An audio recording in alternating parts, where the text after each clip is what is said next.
Hi, I'm Elizabeth, and welcome to The Lens, where I review books, movies, television shows, web series, plays, YouTube videos, podcasts that I love and want to share with you.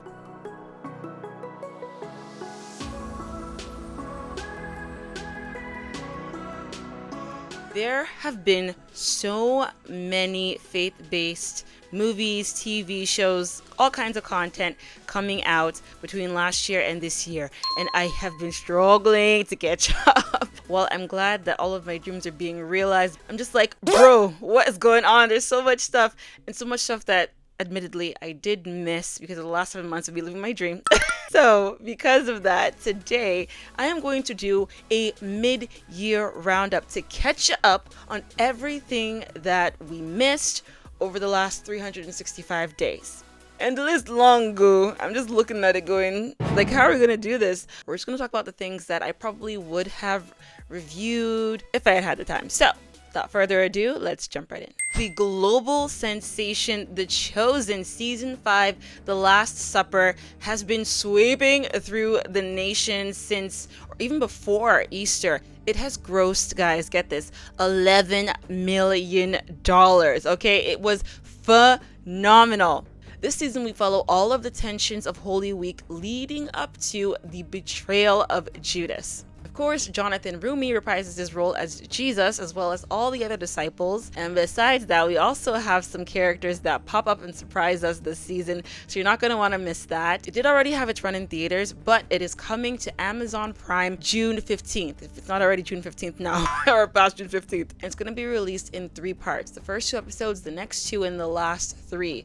Guys, you cannot miss this. This has to be the greatest series about the life of Jesus, about the Gospels of our generation, the past generations, every generation besides the Bible itself. This is an amazing show. God is doing a work through Dallas Jenkins and his entire team. It's just amazing. This one I did see in theaters as a marathon event.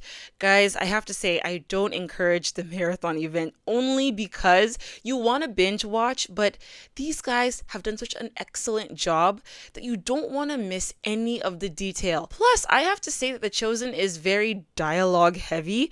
There's a lot of words, a lot of talking. So you don't really want to miss anything because they put so much in that dialogue.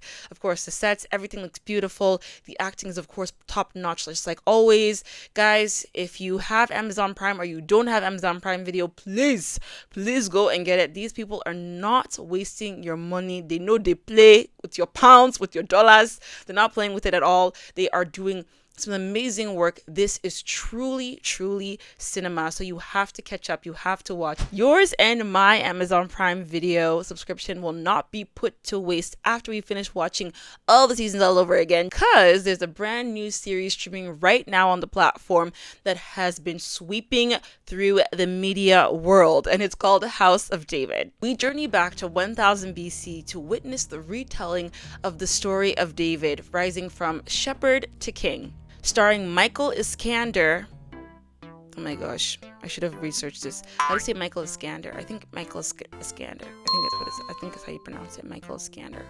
Starring Michael Iskander as David, the series showcases breathtaking cinematography, grade A acting, and a full endorsement from the Chosen team. Within its first 3 weeks, the show attracted over 22 million viewers, prompting a swift renewal for a second season. I started watching House of David on Amazon Prime Video, but I really couldn't get past episode 1 just because I found it a little bit heavy, a little bit on the darker side compared to The Chosen. I'm not saying that that's bad. I'm just saying it was kind of different for me, so I just felt like I needed some time to separate out, to really focus on that show and give it my attention, because it's not something light, okay? This is cinema. This is real stuff, so I just wanted to give it some more time.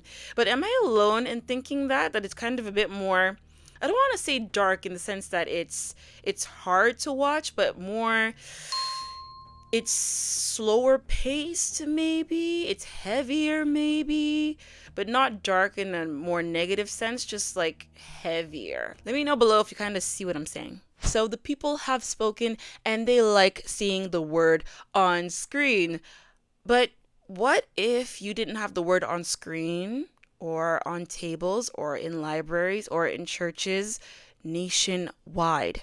That's the scary premise for Disciples in the Moonlight, a gripping thriller that follows a group of believers navigating a world where faith is forbidden. A band of 7 believers from Indiana are given a daring mission to secretly deliver the true Word of God to underground churches scattered across Kentucky, Illinois, and Ohio. As Homeland Security closes in, these modern-day disciples must put everything on the line, risking freedom and safety for the sake of the gospel and their unwavering testimony of Jesus Christ. Directed by Brett Varvel, the film combines suspense with a message of hope. So guys, I have not seen this one, but I have seen interviews with the director, and this guy seems so genuine. I did watch or start watching his first movie, The War Within. It's rough. It's a bit rough, but you can definitely see his heart, and you can see he's going somewhere. Okay, he's going somewhere. And for what I have seen, I have a lot of hope for this film and the heart behind it. We do not appreciate the word as much as we should. The Bible is such an amazing resource, such an important resource. It is literally like our lifeline, okay? After God himself, his word is infinitely important, okay? That's the word of God. And trying to answer the question that is, what would we do if the Bible was no longer legal? The Bible as we know it was no longer legal is an important question. It used to be unthinkable. Now in these modern days, not so much. So I encourage you to go ahead and watch it, though it does not have the OG cast of disciples that I'm used to and familiar with. The next film does have a few names and cast members that I am familiar with.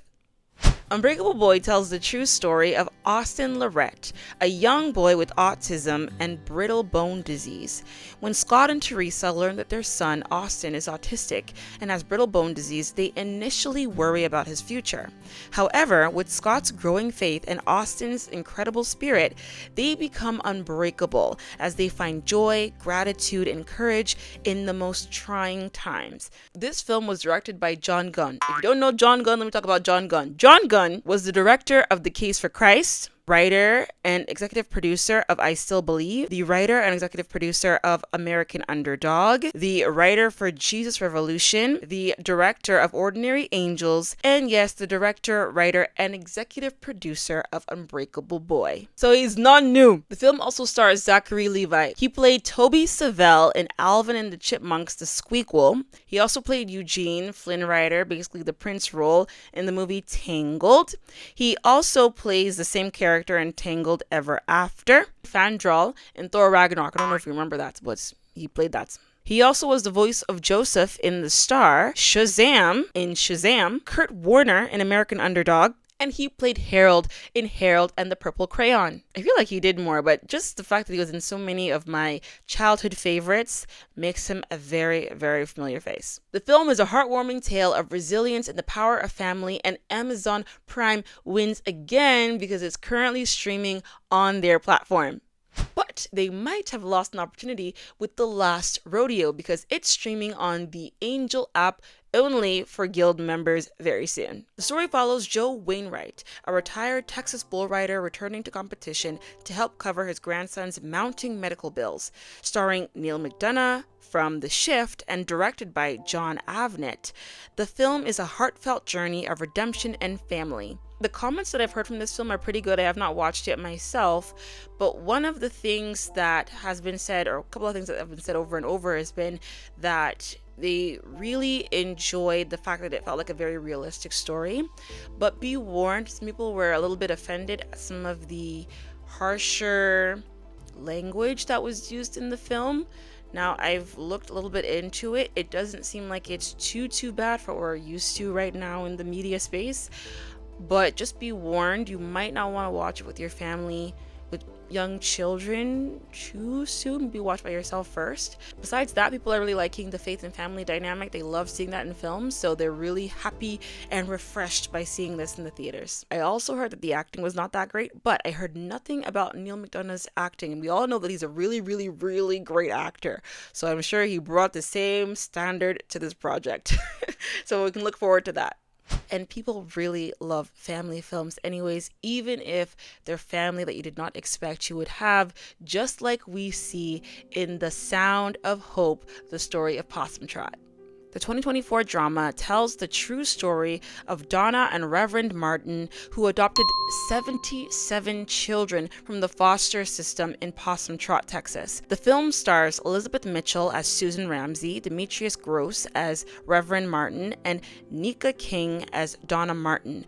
Letitia Wright serves as the executive producer, emphasizing the film's message of hope and support for vulnerable children. This one, guys, I did watch in theaters. I was so hoping I was going to cry, hoping that they're gonna really tug those heartstrings. I don't know, maybe I have a heart of stone, God forbid it. I got close, but I never really hit it. But it was just a really fantastic film, and it really opened my eyes to the fact that love, true agape love, is not what we parade a lot on social media. All of the romance, like, all that's fantastic, it's great, but that's just a kind of love. But agape love, my gosh, it looks at a person, looks past their flaws, looks past their past, and just embraces them as who they are, but doesn't leave them as who they are either. I just love this film. And of course, it opens up our minds to the fact that we tend to overlook some of the problems that are staring us in the face in society. But at the same time, I'm even wondering, if you have so many kids in foster care, why don't we talk about this problem more often? Anyway, that's a discussion for a different time. But I'm just glad that they had a film that was able to highlight these issues, but also highlight that we have a simple answer: love. I just enjoyed the entire film. It was great. So much to say about that film, but so little time, just like this next one, When Calls the Heart, season 12. Let me tell you, we go talk this season 12. We still go talk for this inside this YouTube channel. We are gonna talk about this series. The season delves into Elizabeth's evolving relationship with Nathan as they navigate the complexities of their newfound romance. Meanwhile, the community faces challenges and celebrations, including a train robbery investigation led by Rosemary and Bill, and the arrival of Georgie McGill, portrayed by Melissa Gilbert, who shares a surprising past with a Hope Valley resident. Also, my fave character in this season has to have been, by a large margin, Cadet Oliver. Ollie, hey gosh, I love that kid. The first or second scene that he was in, he said some stuff. I said, Ollie, wait, enter the screen well, enter the car, sit down, take a drink, enjoy yourself. I like you, please, you have to stay in this series. He's the only person we get sense for inside this series. Everybody else just running weird, like, what kind of? Anyways, but let me tell you something, we will talk about this season since we're already on topic, talking about men who get sense, who be sharp. We have to talk about the OGs from all the way back in Babylon, because Sight and Sound has released a new musical called Daniel. Taken from his people, Daniel is exiled inside the perilous kingdom of Babylon. As he navigates his new life, will his trust in God remain steadfast through every test of faith? From the fiery furnace to the infamous lion's den, Daniel is a spectacular theatrical experience for the whole family. Gather your loved ones and witness one of the Bible's most powerful stories as it comes to life right at home on your screens, because it is right now streaming on Sight and Sound TV. You guys know I will forever be behind Sight and Sound. I got to see a play, I think it was Moses, live about 2 years ago. And guys, it's just as amazing as they always talk about it. If you are in Missouri, if you are ever in Pennsylvania, you cannot afford to not go to the theater. First of all, it's beautiful on the outside. It's absolutely gorgeous. Then when you actually go in there, and just like, it's like a family reunion. We're all there. We all want to see the story. We all know the story, but we all want to see it again. And they just have so many things going on. The place is literally, like, when you say the atmosphere is charged. It's charged. The Holy Spirit did it, okay? God is there, okay? And it's just an amazing experience. I really want to encourage anybody who has not gone, please go. Especially those of you guys that are in America. You guys don't know what you have. To Babylon! Can you tell me what I saw and what it means? Take me to the king. Now to the gods. Now to Babylon. Now to me! What do I do? Here is the prisoner. He is a traitor of Babylon and an enemy of the king. God, do you see? Do you hear? I'm on my knees crying out. King of kings, Lord of all things, we need you now.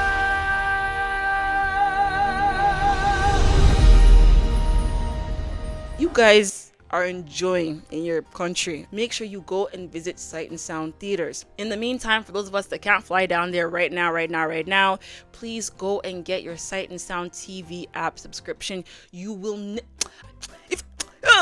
never regret it. I promise you. Please don't joke with my Sight and Sound, my beg. Don't joke with them. They are forever my favorite. I will always recommend them to anybody at any time and any place. They're just fantastic. I cannot sing its praises enough. We have really struck gold with Sight and Sound TV, or they have really struck gold. Just like any king would agree that we struck gold with the King of Kings. Angel Studios' animated feature, The King of Kings, offers a fresh perspective on the life of Jesus Christ, blending 19th century storytelling with biblical events. Narrated by Charles Dickens, voiced by Kenneth Branagh, to his son Walter Roman Griffith Davis, the film follows the imaginative journey through the life of Jesus, from his birth to resurrection. The voice cast includes Oscar Isaac as Jesus, Pierce Brosnan as Pontius Pilate, Mark Hamill as King Herod, and Forrest Whitaker as Peter. The film combines rich animation with a heartfelt narrative aiming to inspire audiences of all ages. I already did a trailer reaction for this one, and I talked all about how I was just so amazed with how many big name actors openly attach themselves to Jesus movie. You don't know what that means. Oh man, that's the problem. That's the problem. I'm taking too much Yoruba. So sorry, you guys. But I want you guys to know I'm becoming more than 1.25 lingual. I'm becoming like 1.35, 1.4 lingual now. So I'm getting ready to invite my mom to come back and for us to have a rematch with another game that includes Yoruba. But just to let you know, this is the reason why I'm really practicing it. I'm really getting in the zone with my Yoruba because she's coming back again and I must not fall my hand. Or I must not fall you guys' hand. You see? This is the one film that I'm feeling a little bit bad for not seeing in theaters when it was in theaters, but it is on the Angel app, and you can watch my trailer reaction in the meantime so you can get a feel for what I was feeling about the film, how I was feeling about, of course, the actors in the film and things like that. So I will try to put out a review hopefully very soon. There's so much to do, guys, and we're almost halfway to Christmas like this. Like, can you imagine?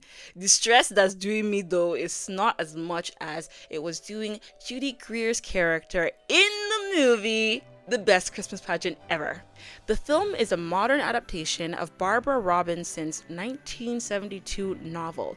This heartwarming holiday film follows the chaotic yet transformative journey of the Herdman siblings, 6 mischievous kids notorious for their unruly behavior. When they surprisingly take the lead roles in their small town's Christmas pageant, their unconventional approach to the nativity story challenges the community's perceptions and brings a fresh perspective on the true meaning of Christmas. Guys, I already reacted to the trailer for this one. I was really looking forward to it. Again, life was happening. I was enjoying it. I did not watch this one, but I did do a trailer reaction for this one early last year, so you can go ahead and watch that as well. This is also from the director Dallas Jenkins, who also brought you The Chosen. So this is going to be another family favorite, I'm very sure.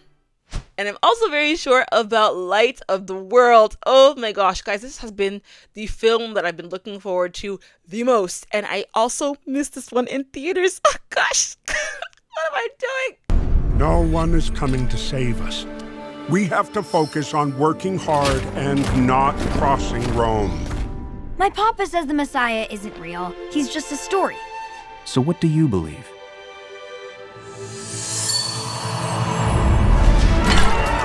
Jesus, my son! He turned water into wine! No one could perform the miracles he does if God were not with him. He's nothing. Temple guards! They're coming for Jesus!